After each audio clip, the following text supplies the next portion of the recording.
Welcome. Nice. Welcome to the Beyond Jiu Jitsu podcast.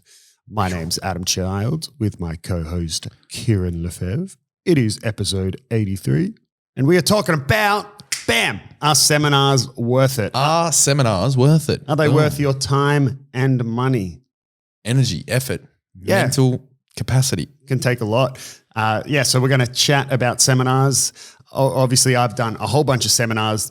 How many? 7. No, I don't know. I've never actually counted. Probably about 7. Yeah, right. So between 5 and 10. Yes. Cool. Less than 10, I would say. But more than 5. There's a good chance it's more than 5. Look, in between 5 and 10. Sounds good. I've also taught seminars. And How many?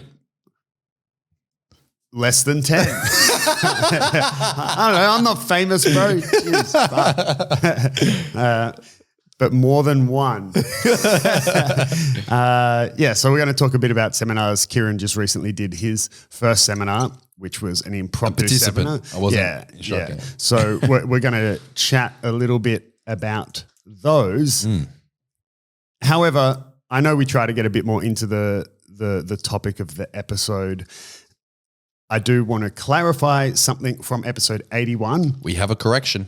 I mean, not a correction, just clarification. Something we kind of left out. So if you haven't listened to episode 81, that was the episode that we were talking about the IBJJF rule change against closeouts. And then we spoke a bit about prize money for ADCC and IBJJF, etc. One of my very, very good friends, let me actually pull up what his specific Instagram handle is for anyone who wants to check him out. Ooh. Yeah.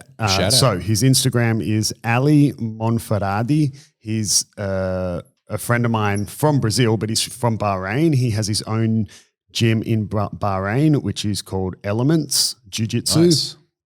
We lived together.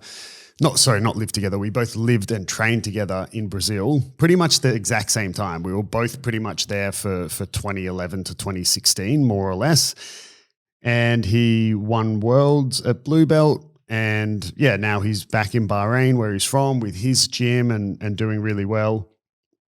He's a beast. Ali and I he was my main drilling partner. We rocked up to training early every day and drilled. Got amongst it. Hours of drilling. Yeah. So anyway, Ali listens to the podcast when he's clearly got nothing better to do. Right? And so he was listening to episode 81 about IBJJF and more specifically kind of about prize money. And I was talking to him only this morning, coincidentally, on my way here to record. He had just contacted me saying, yeah, man, listen to the latest episode. It's cool, blah, blah, blah. I just want to point a few things out. So he mentioned that AJP, the organization, right? He's like, firstly, they've been anti-closeouts and fake fights like since the beginning and have severely punished it, right, for years before this recent change in AJP is in the Abu Dhabi. Yeah. He said that also the World Pro alone pays way more than ADCC and IBJJF does. He said they also pay the color belts as well as the Master 1 divisions for black belts. Okay. He said, Grand Slams pay the biggest prize money, which there's about 7 a year. And even then, as he mentioned, they pay the lower belts and colored belts. Right. He also clarified, yes, IBJJF does indeed pay all the medalists. But he gave a tangible example. He said, for example, he fought the World Pro and got silver, which was 5,000 US. Then after that, he won the Asian ranking, which paid $5,000 as well. And then later on in that year, he won the Asian trophy, which was another $5,000. So he was like, man, he's like, I won 15K in 1 year and that wasn't even doing any of the Grand Slams. Wow. Right. So you can make a lot of money through AJP. The last one he mentioned was He said, yeah, people can get real rich off the AJP. Aside from the medals, their season cups are crazy. The number one ranked competitor gets $25,000 as well as another $5,000 for being number one in their continent, which they would be if they're also the number one. So he's like, just like if you compete a lot and, you know, you're just the number one ranked, he's like, you're going to get $30,000. So you can make a lot of money through AJP. There you go. Yeah, so he was listening to the episode and he just wanted to point that out. He was like, man, you missed the fact that AJP pays way more than ADCC. And, you know, obviously this is different as well, right? Because I don't know a lot about the logistics of AJP, but there's much more money behind it from what, like the people who bankroll that sort of thing are very wealthy people. It is a more expensive comp to enter. It is, right? Yeah. So I think but I don't know, AJP is $100 US to enter. So it's about. But that's pretty on par with IBJJF stuff. They're like about $100 US to enter. Oh, okay. It's definitely more expensive in Australia. Like that's the thing. If you do local comps. If you do the Pan Packs or something, right, that'll come up later in this year. That's an IBJJF comp, and you'll already instantly see how much more expensive it is to register to compete than one of our local competitions. Never mind. Yeah. Never mind.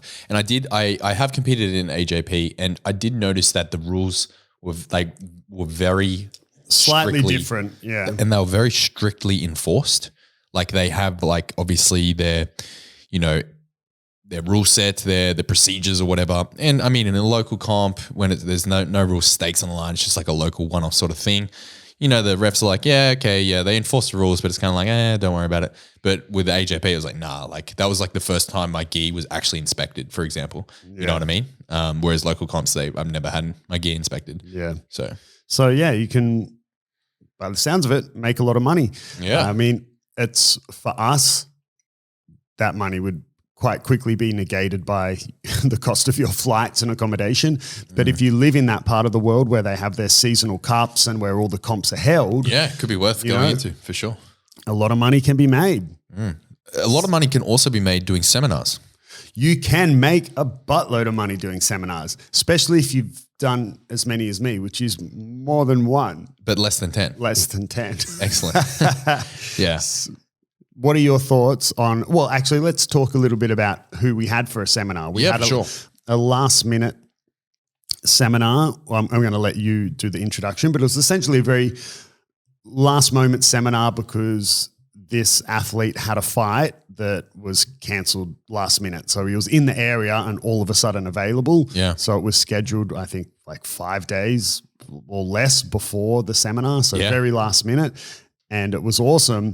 And for your first experience of a seminar, it's quite funny that it was so last minute, but also turned out so well. So, Kieren, who did we have at Alliance Sydney? Yeah, apologies if I butcher his name, but it's Kevin Jousset. He is a French heritage person who trains French heritage. I'm also French heritage, funnily enough, but I don't have an accent. He had a really cool accent. I do not, clearly. It's a very French. It was let's clarify. People like Americans like you guys are fucking thick accents. Anyway, I'm butchering this. So Kevin, he's a judo black belt, a BJJ purple belt, and he predominantly competes in MMA. So he's an MMA welterweight out of City Kickboxing. For those that are in the MMA world, your ears would have perked up when you heard City Kickboxing. It's a pretty famous gym out of Auckland, New Zealand, and it is where the home gym of Israel Adesanya, for context. So they have plenty of other fighters in many different MMA organizations from, I think they have some ONE FC competitors and they also have plenty in UFC. Israel is the current middleweight champion. Yeah, absolute legend. So Kevin is a MMA welterweight and working his way toward that contract. And so basically the seminar was around no-gi takedowns. So leveraging wrestling and judo in a no-gi environment. Yeah, so it was really cool actually. I hadn't met Kevin prior to this, and like I said, it was all put together last minute through a mutual friend that kind of hooked it up and made it all happen. And it was really cool. It was kind of like no-gi judo, I guess. Yeah. Yep. Kevin, also worth mentioning, he also used to teach at Absolute MMA. in Melbourne, home of Lachlan Giles and, Craig Jones. So he used to teach down there as well. And yeah, it was really cool no-gi judo sort of stuff. But I mean, we're not here to necessarily talk about that seminar and what we learned, but that was your first experience of a seminar. What were your initial impressions of, do you think it was worth your time and money and effort that went into it? How did you enjoy how a seminar is typically run? And, I thought it was excellent. Like, yeah, in terms of the investment in your time and money, man, I was going to be training there anyway that night. Yeah, so I was going to be there, for the double class for about, I think it ran for about 2 hours, 2.5 hours maybe. So I was going to be there regardless. And it's just the difference is it was drilling instead of rolling, which was great. Like, I didn't mind that at all. So in terms of like, did this particular seminar, did I think it was worth it? Yeah, absolutely. I think that it, particularly because it was in an area where I'm less confident in. And funnily enough, Kevin mentioned this. Which is your own gym. Oh, no, I meant like the, yeah. And Kevin mentioned this specifically, and he said, again, we're not going to detail, like break down the seminar itself, but this sort of amplifies what I'm trying to say. He mentioned a lot of jiu-jitsu guys either like avoid going for the takedown because they're worried about the consequences, or they don't know what they're doing. And that is like epitomizes how I approach takedowns a lot of the time. Like sometimes I just go for it, but a lot of the time it's like that tense, you don't really commit to it because you're not super confident on the feet and you're worried about the consequences rather than focusing on the goal. So yeah, all that said, I was out of my comfort zone in what was actually being taught, which was fantastic. So yeah, it was really good. Yeah. Did it make you kind of think seminars as a whole? I mean, that one was obviously, if I ask the question, was it worth your time and money? For that seminar, it's probably the worst example because since it was so last minute and, not taking anything away from Kevin, but obviously there's going to be a cost difference between a seminar with him and a seminar with Gordon Ryan, right? Like, got you. Yeah, so, absolutely. If we're looking at it like that, it wasn't a huge financial commitment. And as you said, it was at your gym where you were going to be there either way. No so it wasn't. Oh, that's a good point because extra, so typically a seminar, you've got to travel to it. Yeah. Let's think a usual seminar, at least in Australia, right? It's going to be typically not at your gym. So it's somewhere else that you have to travel to. And then it's maybe anywhere from, depending on who it's with, $80 to $150 or something like that. Mm-hmm. Right. So it's more, and it's sometimes not at a usual time you'd train. Maybe it's like the Saturday afternoon or a Sunday afternoon or some random time. If you look about it like that, was this seminar enjoyable enough for you that you think as a whole seminars are worth your time and money?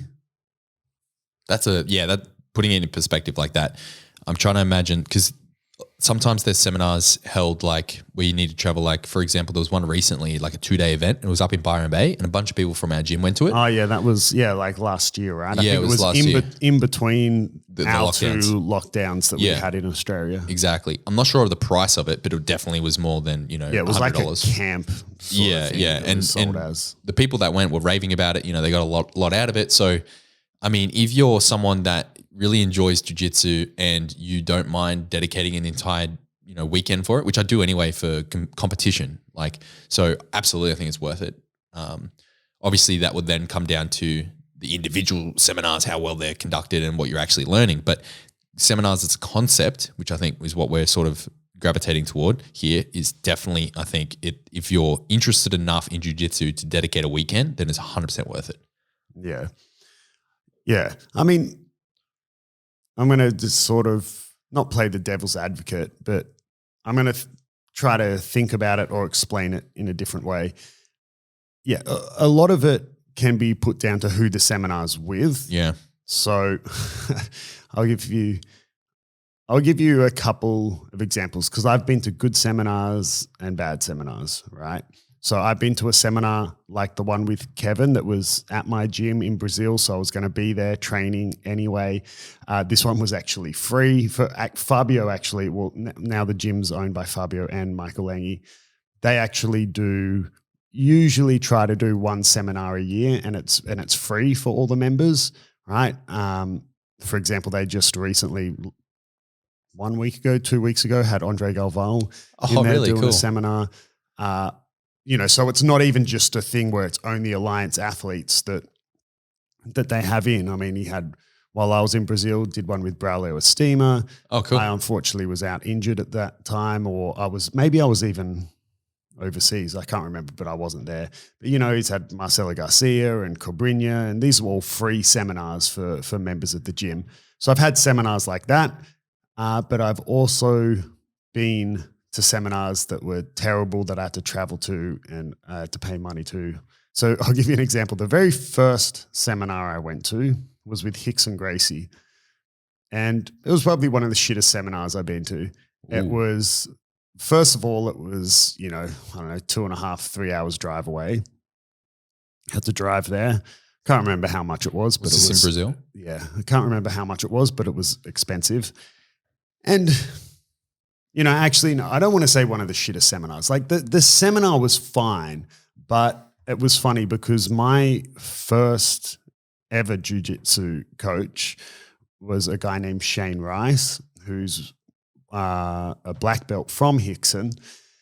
And man, it was funny. It was even though I was only a blue belt at the time, everything that Rickson taught was, I don't want to say basic, but it was like basic stuff. As in, it was like cross collar chokes and scissor sweeps and arm bars and very simple techniques, but with like really cool, crucial details.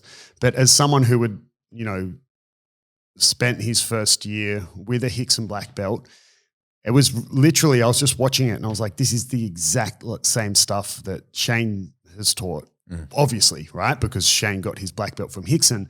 So it was kind of a little, like, it was good, but I honestly actually didn't see one single thing new. There wasn't like Shane left out details or Rickson provided some details that he never shared with Shane or anything. It was literally just the exact same, like almost word for word, the same thing, the same details. And yeah, so I mean, in terms of if that was a regular class, whatever, you can always do revision. There's no harm ever drilling, a technique you've done 1,000,000 times, do it 1,000,001 times. That's fine. But when I was like, 3 hours here, X amount of money, 3 hours drive back just to essentially do the same class that I've already done, So, but that's not to blame the seminar. That's just more, I guess, on my circumstances. I think that talks a lot about, the effective teaching of Shane, to be honest. Well, yeah, I said that to Rickson. Yeah. Like, I was like, man, I told him, I was training with Shane, blah, blah, blah. And I said, wow, massive credit to you and to Shane because, a lot of the details you shared today, like, they're the same details that Shane, passed on because obviously he learned them from you and blah, blah, blah.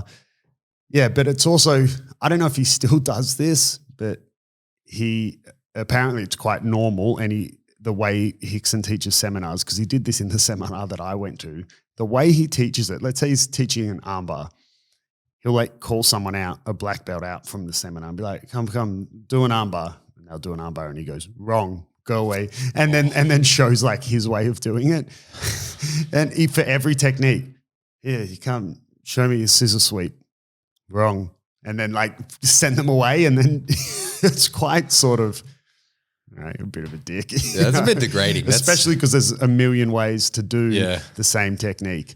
Yeah, that's not very effective. I get what he's doing, but so it's a big dick move. Yeah. So for example, that's a seminar that wasn't worth it due to my circumstances. I'll give you another story. When I was in Vegas in 2019 for the Masters Worlds, at the expo, they had multiple seminars on, right, throughout the expo. So one of the seminars was it was like a conjoint alliance one. So it was like Jacare showed a technique, Fabio did, Gigi did, Cobrinha did, Bernardo did, so there was the five. I have no idea who any of those people are. So the 5 of them all showed a technique and whatever. Joking about that. Yeah, I know. I just kept moving. I'm gone. And so that was cool. And then there was another one that was, I think Buchecha and Leandro Lowe did a joint one. I'd spoken before, even though they're different teams, they're good friends. But the Ribeiro brothers did one, Shanji and Saulo.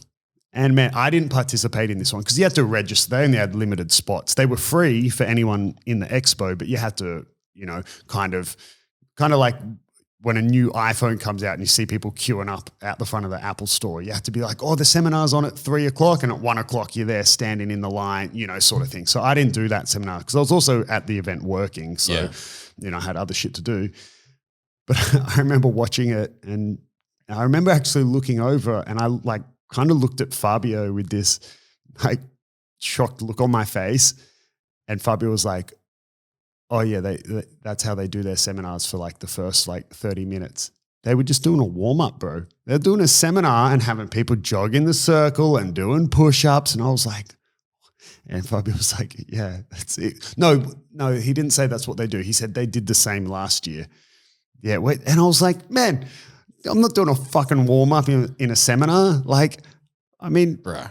That's not what I'm paying you for. Well, in this case, it was a free seminar, but that's besides the point. You go to a seminar, what for? To learn, hopefully particular techniques that individual is a specialist at, Correct. 100%. Okay. If you do a Gordon Ryan seminar and he doesn't teach leg locks, I mean, he's very good at a lot of stuff, but if you went to, I don't know, a Musameshi seminar, you'd be expecting to learn some sick details on bolos and a straight foot lock or something. Man, I don't come here for you to make me do a warm up.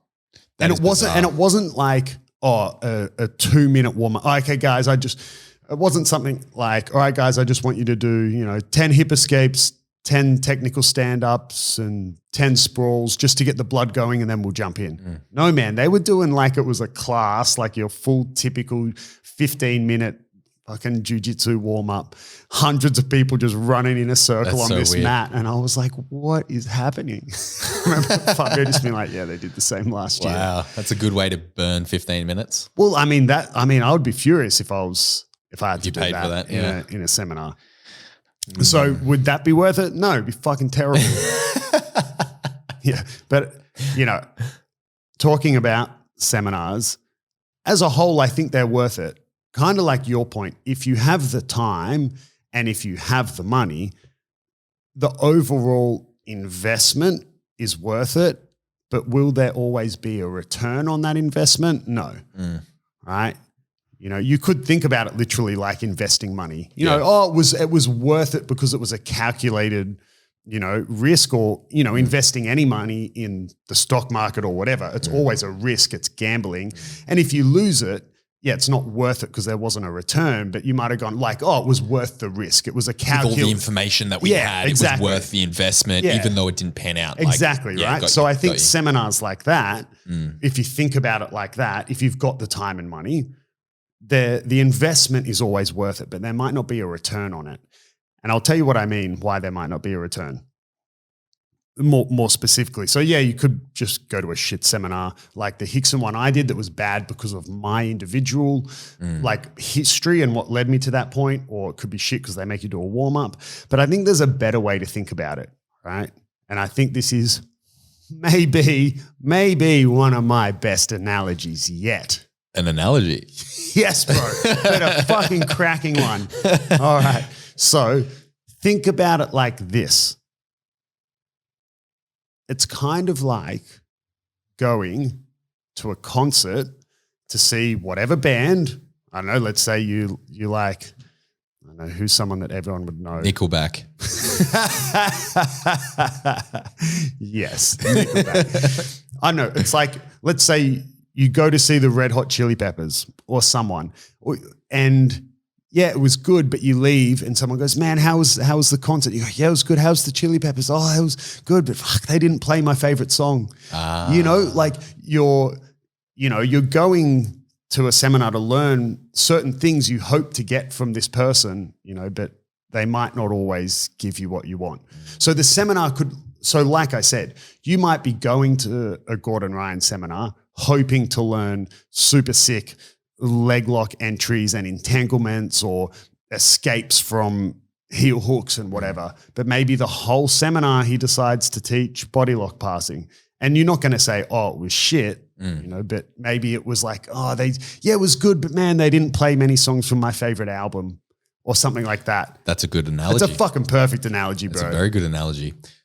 Funnily enough, when I saw Metallica, I had the same experience. They left out a whole bunch of songs and they played like shit from Ride the Lightning, and any Metallica fan will probably cringe at that because it's like everyone's least favorite album. And so I was like, yeah, it was really cool to see Metallica. It was sick, but a lot of their set was, some of their shitter songs. Yeah. And and that's a good analogy. For a you lot bastard. You got me. For a lot of people, they're going to have that one particular song or thing that, and okay, an analogy is analogy. It's never perfect. Exactly, Obviously at seminars, you might get the chance to be like, oh, Gordon, I know we're doing body lock stuff, but oh man, can I ask this? And okay, you can often get that opportunity. But, nowadays a lot of seminars, they'll tell you, Gordon Ryan seminar, body lock passing. Particularly someone like him, when he has such a wide skill set. Yeah. But you know what I mean? So, yeah, definitely. It could be worth it, but still not be not be that perfect frothing at the mouth sort of seminar that you were hoping it could be. But, so it can go either way. So that's, I think, the concert analogy and the stock market analogy together. Buy shares in a concert.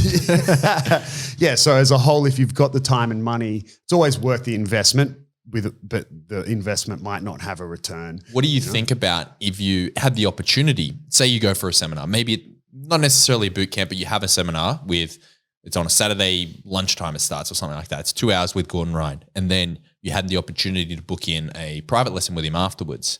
Do you think that combination, if maybe not Gordon Ryan, because that would be very difficult, but whoever it is, maybe that combination, you could approach the seminar with an open mind because all these burning questions that you have an opportunity in the private. Yeah, I get what you're saying. I'm just making shit up at this point. Yeah. I don't know if that's a thing that happens. I mean, I guess I could see it happen.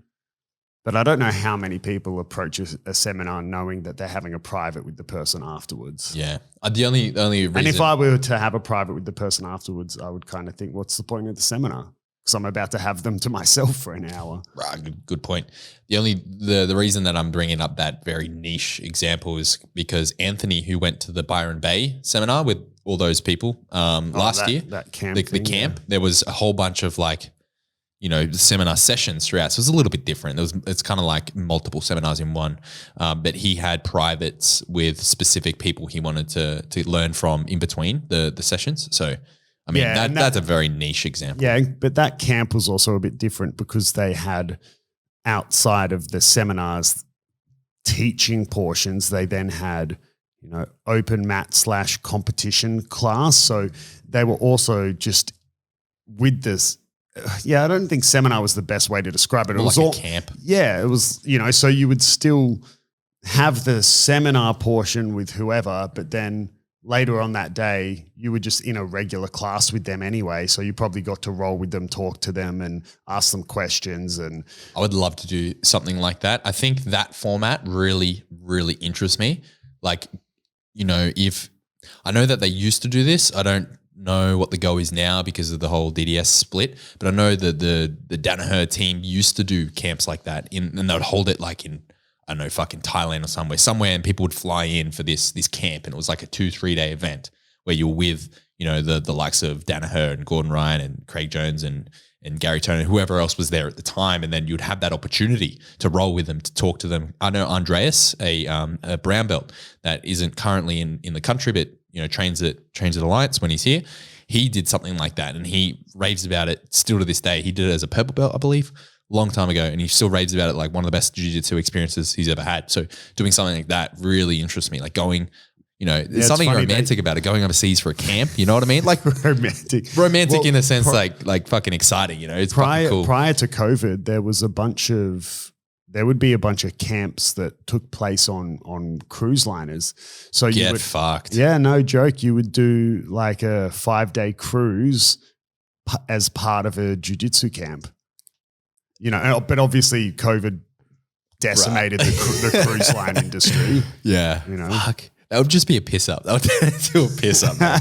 Anytime I think cruise, you're like, I was in the Navy. I know what happens on boats. Honestly, like, I don't know. A cruise to me now is, I could not think of anything worse. Like going, like people like going to sea and, you know, rah, because it's new for them. But going to sea on a big fuck off ship for a holiday makes me feel sick. Yeah. not seasick, but just like, fuck yeah. that. Why would I do that? Yeah, why would I volunteer for that shit? But no, that's really cool. That's like the concept is really cool. But yeah, like those camps, like I'm really interested. The next time there's one in Thailand that, you know, is run by someone, you know, that piques my interest, I'm fucking probably going to go, to be honest. Yeah. Yeah. I mean, that's a next level seminar in terms of, you know, it's like if I've got the time and the money. Yeah. Because for the average person, it's a huge chunk of money. And not only is it time, but like, you know, it's not just a matter of, it's 5 days. It's like, yeah, but it's like 5 days you got to get off work, or it's 5 days you got to, you know, convince your partner to stay with the kids while you fly overseas to do jiu-jitsu.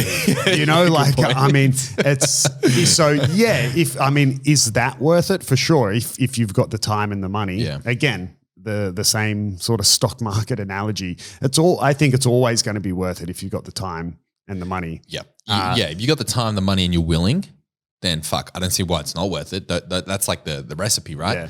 Because, you know, I think something that, you know, you've made me think of it speaking about Andres's like camp thing he did is sometimes it's not even about the technique or the money or all the other stuff. It's just about the experience. You know, for some people, it's just, you know, it could be like going to a concert and they played none of your favorite songs, but it was just the experience of, yeah, well, you got to meet the band. Well, you know, just the experience of being in the crowd and people dancing and, you know, how loud it was and the light show. And it's just the experience as a whole, you know. So sometimes seminars, you don't learn anything new, but it's just the experience or, you know, getting to see their take on the way they teach a technique you already know or whatever. You know, it's for a lot of people, I would say the majority of people in jiu-jitsu, they don't interact with a lot of these big names on a regular basis.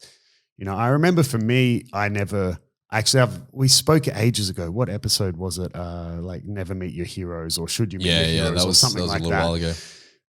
And I was essentially saying, for me, A, I've never been one of those, that person's famous, starstruck people. And B, especially in the jiu-jitsu community, when at my time in Brazil, you knew them all. I was at the gym that would be the equivalent of what the Danaher Death Squad was, you know, 18 months ago. It's like I was on the mats rolling every day with all these big famous people. So I was like, what do you mean? I don't understand how people are like, this guy, you know, or that guy. I'm like, yeah, I mean, he's my friend. Yeah. He's just there. Here's his phone number. Yeah. Give him my phone. It's a picture of his willy. You know, hang on a minute. He sends me nudes all the time. You know, but even in saying that, it's you know, just the experience can be really cool. Yeah. Just to 100%. I don't know, just to say you've done it. Just to say, yeah. If I had the means, I would, and it was like on. Say, for example, if Gordon Ryan was putting on another intensive, I'd fucking do it. Like if I could, I would 100% jump at that. Not only to learn. It depends if it's sponsored by Joe Rogan or not. Mate, if Joe Rogan's out fucking, I'm selling the house. Selling my car. Let's go. Yeah. I'd 100% go to a Joe Rogan seminar. Yeah. You serious? Don't even joke about that. Joe, what are you going to teach us today? How to be opinionated and uneducated at the same time. Nah, he's all right. He keeps coming up on my YouTube. Good. Bro, I'm so glad. All the time. I'm so glad. Every time. Get around it. Like what was probably because you subscribe to me. I always I use Joe Rogan tags. That's why. Unsubscribe. You bastard. I'm kidding. Yeah. Yeah, that's funny. It was, and I keep getting these. It's probably if I open YouTube, it's probably going to be there right now. I keep getting these. I know it's not because I was looking at primitive technology, but Oh, here we go. Yeah, it is. It's like the third one down. So, like he does on his, I think the YouTube channel's Powerful JRE, right? And it's clips. It's like little clips. So it's like a 7-minute video, and it's Joe Rogan's opinion on Elon Musk buying Twitter or something. Yeah. They're little sound bites from his latest episodes. I've already heard all the episodes, so I don't really watch them. I'm sure you have. I have, mate. I have. But but speaking of like online stuff, what's hilarious to follow at the moment is the Amber Heard Johnny Depp trial. Oh, I know that is completely off topic. Yeah, it is pretty funny. But it is so funny. Yeah. Sorry to get off topic, but I got to mention one of the recent ones that came that was so funny. So there's been heaps of clips going on about Amber Heard's lawyer objecting to hearsay. Yep. And did you see the one? I did, yes. He objected to his own question. Yep. He's got Johnny Depp on the stand, asks him a question. Johnny Depp gets 2 words into answering it and goes, hearsay. And then Johnny Depp's like, what? He objected to your own question, you retard. Oh, it's so funny, man. It is funny. I hate to be laughing at what is obviously a very stressful and but it's traumatic experience for the parties involved. But these little clips are hilarious. They're funny. Bro. They can be funny in their own right. You know what I mean? The overall theme of it's not funny, but the clips are hilarious. Yeah. Man, I've been watching a bunch of them. They're just so troll. And then there's even one that along the lines of that hearsay where Johnny goes to answer the question. He starts and then he goes, "Let me guess, hearsay." Yeah, that's something like that. Hearsay, right? It's like objection, hearsay. He's like, yep. It's like doing his job for him. Yeah, it's a bit of a joke. But back to seminars. So then what about if you've decided, okay, I've got the time, I've got the money to do, one seminar every now and again, or one a year or something like that. Cool, and how do you choose which seminar to go to? Let's say you're in a part of the world, the US, where they're that's where a lot of the big names live and seminars all over the place and whatever. How do you choose which one to go to? Well, I'd say you hedge your bets and you go to a seminar of someone who is more likely to teach something you're interested in, So if for myself, if I were going, let's say there's 2 seminars on the same day, same time, same price and everything, and one's with Nicholas Marigali and one's with Mikey Musumeci, right? I'm going to go to the Marigali one. Yeah, same. Because it's way more applicable to my style of jiu-jitsu. And, I'm not saying Mikey wouldn't be worth my time, but, so pick the one that, unless you're picking where you want to go just because you're a fanboy and you're like, oh. That's okay too. I still don't know how to invert, but Mikey, I love pasta too. and you go to his seminar, pick the one, and maybe his pasta making seminar. Yeah. You go to, well, actually that reminds me of another one. So there was another seminar we had at Alliance. That's so funny. It's a good little segue. And I didn't go to this seminar. I think this one wasn't free. And I was like, I think I was already kind of a frame of mind where I thought, nah, man, it's going to be shit. And it was with Horian Gracie, right? Who is the Gracie University guys, Hannah and Kieren, his dad, their dad, right?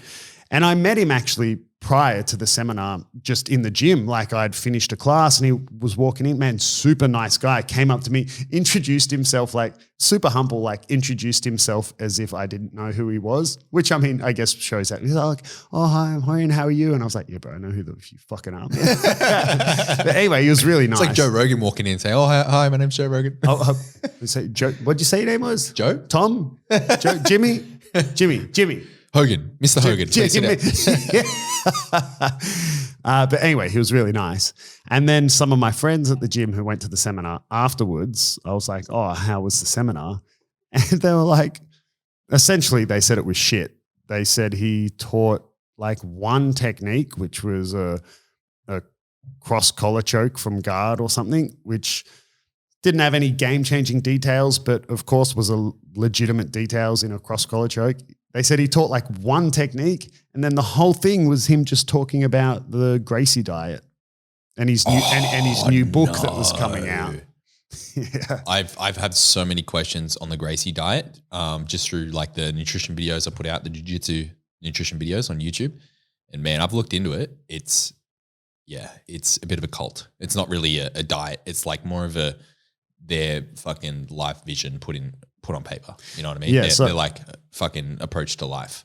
Yeah, well, that was pretty much the seminar, him plugging his new book and the Gracie diet. Yeah. Look, there's good parts of it, but man, maybe we could talk about that in A different episode. Yeah, But different episode. Anyway, Mikey's seminar where he makes pasta. Yeah. You know, so if you're going to, if let's say there's an abundance of seminars for you to choose from, but you only have the finances or the time to do one or two. Yeah. I mean, yeah, obviously go to the one that you feel is most applicable to you. Or if you are rolling in money, go to one just to be a fanboy if you want, or fangirl, you know, but I would think, you know, but even in saying that, you know, for me, it would depend where I currently am. So today, if there's a Marigali and Mikey seminar, I'll go to Marigali's.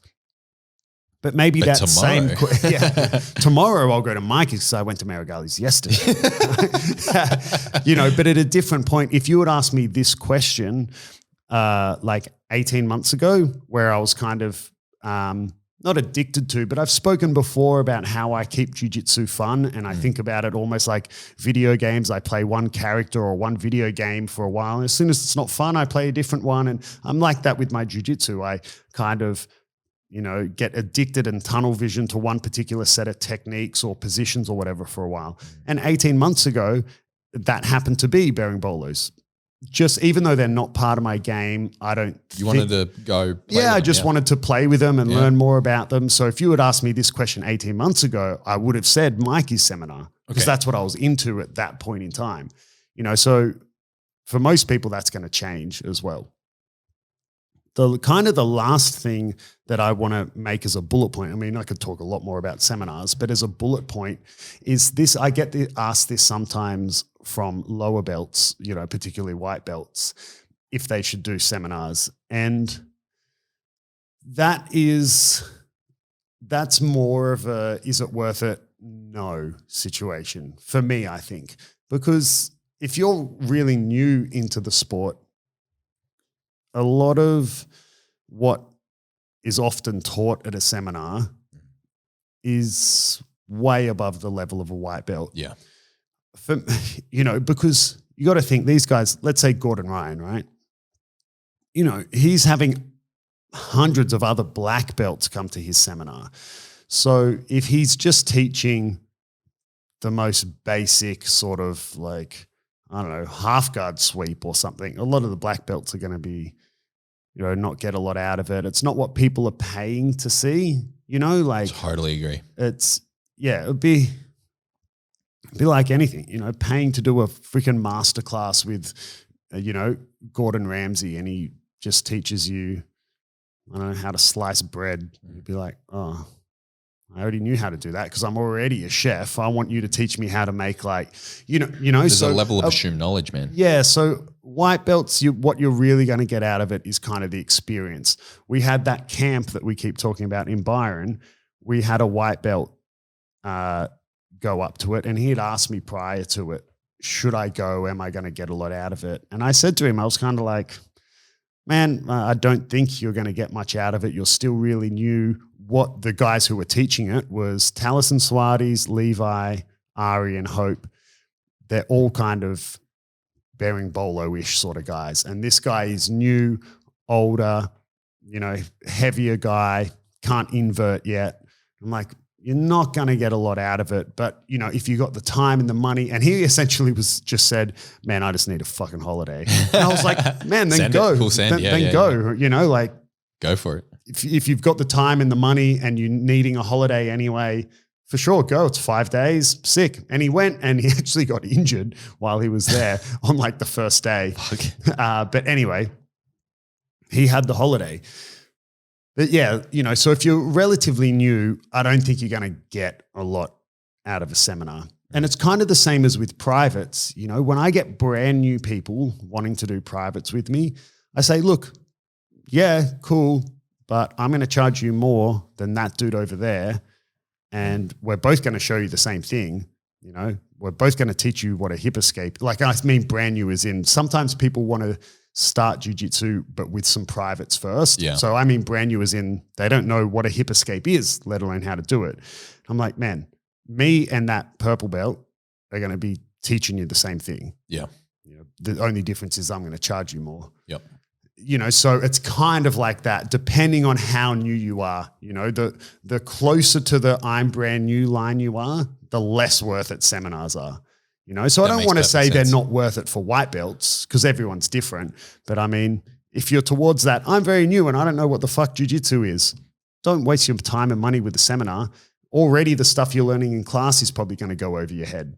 You don't need, you know, someone explaining stuff in a much higher detail. Yeah. Just for you to get more confused. But yeah, obviously there's some white belts who could be brand new, but came from wrestling and super switched on and yeah, go to a seminar. Everyone's different, but as a sort of sweeping statement. That makes perfect sense. Yeah. So here's one for you. You have unlimited budget within reason, right? So money's not an issue. Time's not an issue. You know, everything's sorted. You got green light from your wife. You're good to go. One seminar. It can be a one-off. It can be a camp. What athlete out there would you want to go to this seminar unrestricted? You can choose one. Whose seminar are you going to? Let me think. It's a good question. I have two that are coming to Shut mind. up. It's not your turn. But I'm prompting you along, man. We're fucking. If I hadn't already done his seminar, I would say Marcelo Garcia. But you've already done it, mate. Yeah, because there's just something special about him. But I've already done his seminar. So, you know, the only thing that is stopping me from saying Gordon Ryan. I knew it. I can see it in your face. Actually, there's two things stopping me from saying Gordon Ryan. One is that he's a dickhead. I don't know him personally. I've never met him. Sorry. So scratch that. His But online persona. online persona Yeah. is a prick and a troll. And Yeah. we've spoken about trash talking before. I hate it. Don't have a lot of patience for it. So at least my only interaction with him is him online, and I don't care for him. But yeah, also even watching his instructionals, it's like if you had if you were to rank them in terms of how painful it is to listen to them to teach technique, it's definitely Danaher at the top. And then I'm not saying Gordon Ryan is like right underneath Danaher, but he's like kind of on that same scale. And then you've got who I think is the best DDS instructor in Gary Tonin. I love the way Gary Tonin explains shit. But yeah, Gordon Ryan's a bit too like Danaher-ish for me in the way he explains shit, at least in his instructionals. Yeah, that makes Like sense. I said, I've never met him, never done one of his classes. And I've said heaps of times, I would actually really like to do a regular standard class of Danaher's, and surely he's a bit more concise in a regular That's what I've heard. class. And I've heard that about his seminars as well. They're not like the instructionals. With the instructionals, he's got like the camera, he's got plenty of So time, he they're 8 wants hours to give long. every single detail. Yeah, he goes through it. But when it's like condensed into a 2-hour seminar, he's very succinct. More, yeah, that's what I've heard. Yeah, so I would like to. So with that in mind, maybe Gordon, but no, I'm not going to say Gordon. I'm gonna say. You go first. I'm still thinking. Oh man, come on! Like, the audience is fucking like, come on, Adam. I don't know, Jesus man. Christ! I was not prepared for this question. I know. You Okay, put I me got on mine. the spot. While you think, I'll give you mine. So mine is definitely. I got one for gi and one for no gi. For no gi, it's definitely Danaher or Gordon Ryan, or maybe together. They do a lot of seminars together sometimes, so it's one of them. A very close second in that field would be Craig Jones. Yeah, actually, that was who was on my list. You know, I was kind of only. I don't know. I had kind of taken the question to that thought of when someone goes, if you could have dinner with anyone, who would it be? You kind of instantly try to think of someone who is like, it's fictional. That's not even in the realm of possibility. So I was kind of going there with the question. Like Craig, I could not easily because he now lives in the US. He's coming to Australia. He's doing seminars, and I've already agreed with Anthony that wherever it is, we're going. So I'm going. Yeah, so Craig, I don't know him that well, but I mean, we trained together a little bit as purple belts, and I've met him a couple of times. And, you know, yeah, he's now based in the US, but it's not unfathomable that I could get in touch with him and do a seminar with him. But I would like to, you know, he's a very different person to when we were both purple belts to who he is today. Yeah. And even when we last trained, when he was recently a black belt, still a different he hadn't had his ADCC breakout yet. So, you know, he's similar-ish body type to me. He's not as big as me, but he's still quite long for his weight, I guess. And, you know, he's really good at Z-guard. I really like Z-guard. So I'd like to learn firsthand some stuff from Craig, and also just get to, you know, to catch up with him again. So he was kind of there. But yeah, I'm still, would that be I only ever get to do one? Fuck, I don't know. Yeah. So, I mean. Anyway, go on. Yeah, Craig, definitely very, very close second. But like you said, it's more feasible because I'm actually planning to go to his seminar. So, if you know, in the guise of the question, like, oh, have you had one? You can go anywhere. I'd go with Danaher because I'm already going to go to Craig's, if that makes sense. Yeah. And then for Guy, Andre Galvao. Yeah, I thought about him too. You know, honestly, like I actually really like the way he teaches. You turned me on to Andre, like the Atos YouTube. Yeah, Atos YouTube channel. Very good. You turned me on to him to have a look at his double unders ages ago. When you put me down this path of like pressure passing, we started with double unders, if you remember, and then we went over under. Like it was like a progression, right? And you pointed me toward Andre Galvao to learn double unders. And from there, I was watching his instructional on BJJ Fanatics, and I've seen a bunch of other, all of his content since then, like a lot of it. And his teaching style is it's brilliant. Yeah. I don't know where he got it from, but it's brilliant. Like the way he teaches, it's so easy to learn from him. It's not super complicated, but he gets enough detail to you. He repeats himself a lot. He shows the technique multiple different times, multiple different angles. He gives you just enough information so you're a little bit like out of your depth, if you will. So it's forcing you to learn. I love it.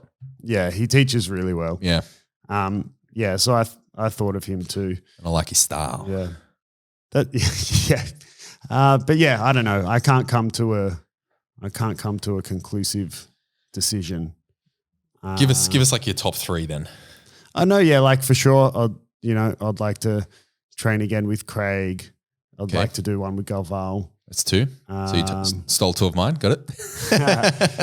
And no, I'd like to. God, I haven't trained with Merigali since he was a purple belt as well. Oh, that would be fucking awesome. I'd love to do. I like his style as well. Yeah, I'd love to do some more of his shit with him.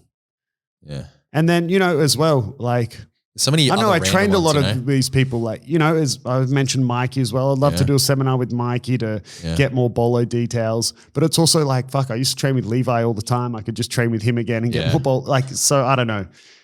Man, I could make a list of like 10 athletes that I'd love to do a seminar with, you know what I mean? And you've mentioned half of them already. Even Isaac Bahens. Yeah. Like, man, I love his style. I mean, I don't know a lot about him. I've just seen, like, I haven't seen any, I don't even know if he has instructionals. I haven't seen any from him, but I watched him in competition a lot.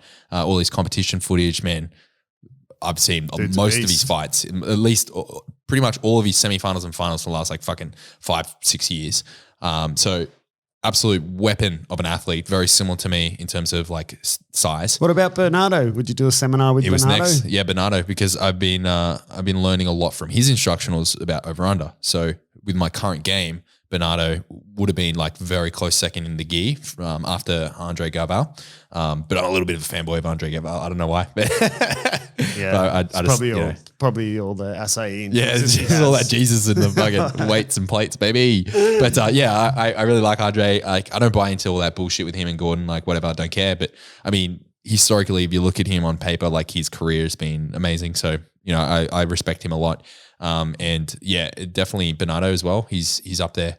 And I think getting back to what you were saying about how it's not out of the realm of possibility, because Bernardo so well, it's like there's like a little voice in the back of my mind, like if I really wanted to make it happen, I could get a connection through yourself. I could actually, we could talk to him, and so it's kind of like what is more out of field. But definitely, man, if Bernardo was having a seminar within like the Asian Pacific sphere, I would 100% go to it. Even if it's like in Thailand or something, 100%. If you pay for his flights, I'll bring him here. Fuck, we can do that. We can do a fundraiser, bro. Like that's not out of the realm of possibility. Let's get a GoFundMe going. Yeah, bro. Yeah, Beyond Jiu Jitsu GoFundMe. Get Bernardo to teach Kieren jiu-jitsu. Bernardo he's like, where is everyone? It's just you. Oh, shit. All right, guys. Well, hopefully that helps you make an educated decision on your seminar investment. Don't forget, 2 of the best analogies you've ever heard. Yeah. Stock market and concerts together. Perfect seminar analogy. Yes, thank you for listening. If you want to support the show further, you know where to go. We have our Patreon on Instagram at beyondjiujitsu_podcast. And I think that's all. We're taking questions for episode 90. In what format? Audio. Audio questions, guys. Send them in. There's a link in the link tree that is in our Instagram bio. Send in the audio questions. That will be coming up episode 90, the next edition of Ask a Black Belt. And a quick shout out to our latest Patreon. Thank you so much to William for becoming a Patreon. My man, William. You're a legend. Thank you. And until next time, guys. Later.